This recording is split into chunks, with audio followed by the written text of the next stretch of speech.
A palm oil empire bigger than Singapore, and you've never heard of it. This invisible giant controls industries that touch every part of your daily life. The cooking oil in your kitchen, the smartphone in your hand, the plane ticket you bought last month. All of them, connected to one hidden hand. This company does not appear on stock exchanges. Its name is not in the news. It operates through a maze of subsidiaries, each one registered under different names. By the time regulators notice one piece, the rest have already shifted. The founder's net worth is estimated at over $5 billion. That puts him among the richest people in Southeast Asia. But try finding his photo online. Try finding his name in a Forbes list. You will not. He has never given a single interview. No magazine cover. No public speech. His strategy is simple. Stay invisible, stay untouchable. While other billionaires seek fame, he seeks shadows, and shadows, as we will see, are far more powerful. How does a company hide its true size? The answer is a web of shell companies and offshore accounts. Each subsidiary is a separate legal entity. One grows palm oil, another owns the land, a third handles exports, a fourth invests in tech. None of them carry the parent company's name. To the outside world, they look like unrelated businesses, but behind the scenes, a single mastermind controls them all. This is not illegal. It is genius. The empire's reach extends beyond Indonesia. It has plantations in Malaysia, refineries in Singapore, and tech investments in Silicon Valley. Its palm oil ends up in products sold by Nestle, Unilever, and Procter & Gamble. Yet, those companies do not know who they are really dealing with. The supply chain is so fragmented that the true owner remains hidden. This is the ultimate business advantage. Being everywhere while appearing nowhere. But every empire has a weakness, and this one is no exception. The very secrecy that made it powerful also makes it fragile. One leak, one whistleblower, one government investigation. That is all it takes to crack the facade. In the next chapter, we will go back to the beginning, to a small village market where a poor boy made a desperate gamble. That gamble set the stage for everything that followed, and it holds the key to understanding how this hidden empire was born. The empire did not begin in a glass tower or a boardroom. It started in a dusty village market, where the smell of spices and sweat hung thick in the air. A young boy, barely 12, watched his mother haggle over a handful of rice. They had nothing, no land, no savings, just a single, desperate idea that would one day rewrite the rules of global commerce. His father had died when he was 7. The family survived on scraps. But the boy noticed something others missed. The middlemen who controlled the market were not smarter, just better connected. He began to mimic them. He borrowed a small sum from a neighbor, bought a sack of cloves, and sold them at a higher price in the next town. It was a tiny profit, but it planted a seed. By 15, he had saved enough to rent a small stall. He sold coffee beans, sugar, and salt. But he did not just sell goods, he sold trust. He gave credit to farmers who had no collateral. He kept meticulous records in a worn notebook. The farmers remembered. When harvests came, they repaid him with loyalty. His network grew silently like roots underground. We upload videos like this every day. Subscribe so you don't miss out. Television.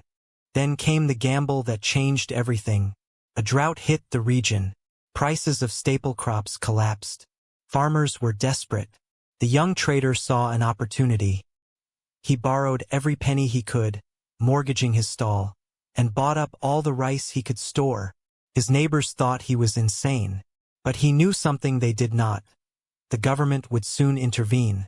When the government announced price supports, the value of rice doubled overnight. He sold his stockpile and made a fortune, but he did not celebrate. He reinvested everything into a small trading company. He hired the very farmers who had once laughed at him. He built a warehouse. He bought a truck. The empire was no longer a seed. It was a sapling pushing through concrete. Yet the most important lesson came from a failure. A shipment of spices was stolen. He lost almost everything. He sat alone in his empty warehouse, staring at the floor, but instead of giving up, he studied the theft. He realized the system was broken. He began to build his own logistics network, bypassing corrupt middlemen. That failure forged the invisible infrastructure that would later hide billions. The empire was invisible, not by accident, but by design.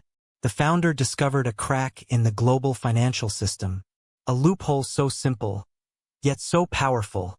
It allowed him to build a shadow empire. He created shell companies in tax havens. Each one was a ghost, existing only on paper. Regulators saw nothing. Competitors saw nothing. But behind the curtain, billions flowed through these phantom entities. This was the masterstroke, a silent coup that rewrote the rules of business. How did he exploit international trade laws? The answer lies in a legal gray area, by routing transactions through multiple jurisdictions, each with its own lax regulations. He created a maze. Money moved from Indonesia to Singapore, then to the Cayman Islands and back. Each step was legal, but the cumulative effect was a fortress of secrecy. The founder didn't break the law. He bent it until it became unrecognizable. This wasn't fraud. It was genius. The shell companies were just the beginning. He also used bearer shares. These are shares that belong to whoever holds the physical certificate. No names, no records, just pure anonymity. With bearer shares, ownership became untraceable. Regulators couldn't prove who controlled what. The founder became a ghost himself. His name appeared nowhere, yet his hand guided every move. This was the ultimate invisibility cloak. But the masterstroke wasn't just about hiding money. It was about controlling entire industries without owning them. Through a network of nominee directors, he placed puppets in key positions. These figureheads signed documents, attended meetings, and took the blame.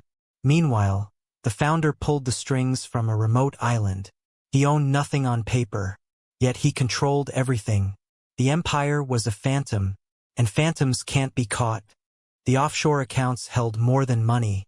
They held secrets, bribes, kickbacks, and illegal deals were laundered through these accounts. The founder paid off politicians, judges, and journalists, all without leaving a trace. The money moved through shell companies in the British Virgin Islands, then to Switzerland, then back to Indonesia as clean investments. The system was perfect, until one person decided to talk. The whistleblower was an insider. He had seen the books. He knew the names. When he leaked the documents, the world gasped. But the founder was already one step ahead. By the time regulators raided his offices, the shell companies had dissolved. The accounts were empty. The empire had vanished into thin air. The masterstroke was complete. The founder had not only built an invisible empire, he had made it disappear on command. It began with a single email. An anonymous whistleblower sent a dossier to the Indonesian Financial Transaction Reports and Analysis Center. The document contained detailed evidence of money laundering, tax evasion, and hidden ownership structures. Within weeks, the government launched raids on 27 offices across Jakarta. They seized servers, froze bank accounts, and arrested 3 senior executives. The media erupted with headlines about the hidden empire. But the founder himself remained invisible, as if he had vanished into thin air. The whistleblower's identity was never revealed, but the dossier contained spreadsheets with thousands of transactions, each one meticulously traced to shell companies in Singapore, the Cayman Islands, and Panama. The total value exceeded 2 trillion rupiah. Regulators were stunned by the complexity of the network. It was a labyrinth of interlocking entities, each designed to obscure the ultimate beneficiary. The public demanded answers, yet the founder's face remained absent from news reports. His name barely whispered in courtrooms. As assets were frozen, the empire began to crumble. Subsidiaries filed for bankruptcy. Thousands of employees lost their jobs.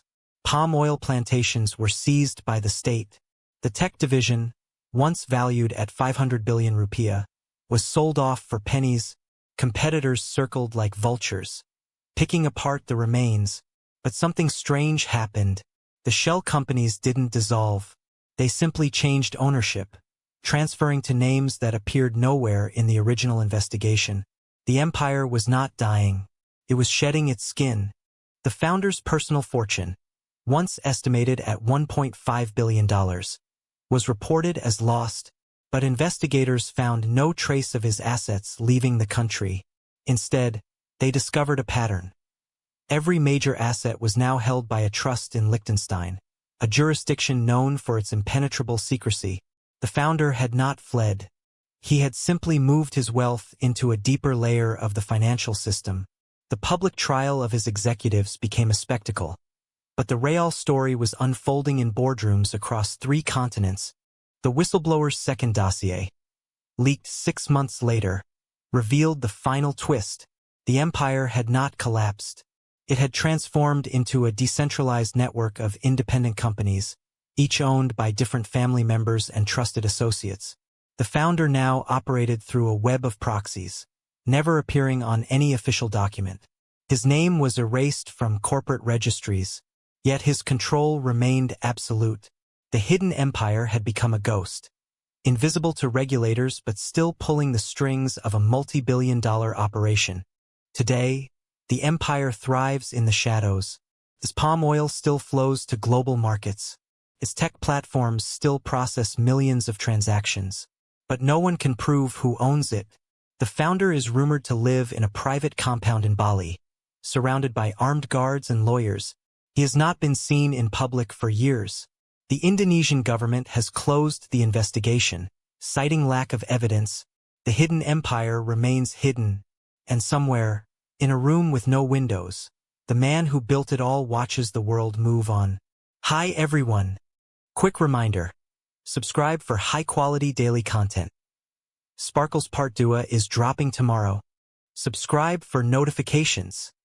Loudspeaker.